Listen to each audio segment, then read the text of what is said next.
Hello' and welcome back to my mini vlog. আৰু ৰাতিপুৱা উঠি আজি ছানডে আছিলে আৰু বতৰটো অকণমান সেমেকা আছিলে। তাৰপিছত ৰাতিপুৱা উঠি কাম চাম কৰি মেলি আজৰি হৈ টিভিত লাগিলে আমাৰ ৰামধেনু 4G। তাৰপিছতে মই ভাত বনাই ভাত মাছ এইফালে দাইল আৰু এইফালে পূৰা বেঙেনা খাই মেলি ওলালোঁ ক্লাছলৈ বুলি। আজি যিহেতু ছানডে আমাৰ ক্লাছ থাকে হিন্দী। বেটেৰী ৰিক্সাত উঠি ক্লাছ পালোঁগৈ। ক্লাছ কৰি মেলি ওলালোঁ।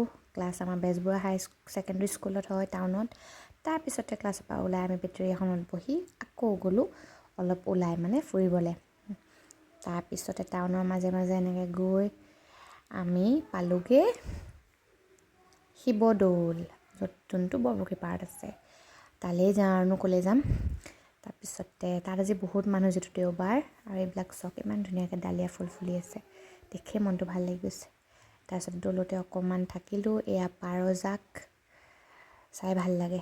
তাৰপৰা দৌলৰ পৰা ওলালোঁ আমি, বতৰটো চক পূৰা ক'লা কৰি আহিছে। তাৰপিছতে ভাবিলোঁ সোনকালে যাওঁ। আকৌ এখন বেটেৰী ৰিক্সাত বহি আমি ওলালোঁ আজি লাডেন বজাৰলৈ, য'ত বহুত বেলেগ বেলেগ জেগাৰ পৰা মানুহে পাচলি আনে কম দামত। তাতে বজাৰ চজাৰ কৰিলোঁ। বজাৰ কৰি মেলি এয়া বজাৰ চজাৰ কৰি আমি বহিলোঁ টেম্পুত উঠি আমি আহি পালোঁহি ঘৰ। ফ্ৰেছ হৈ মেলি চবেই কৰিলোঁ আজি weather demand chips party. Whole family বহি চিপছ পাৰ্টি কৰাৰ পিছত খালোঁ চাহ। যিহেতু ঠাণ্ডা বতৰ। ভিডিঅ'টো কেনেকুৱা পালে ক'ব।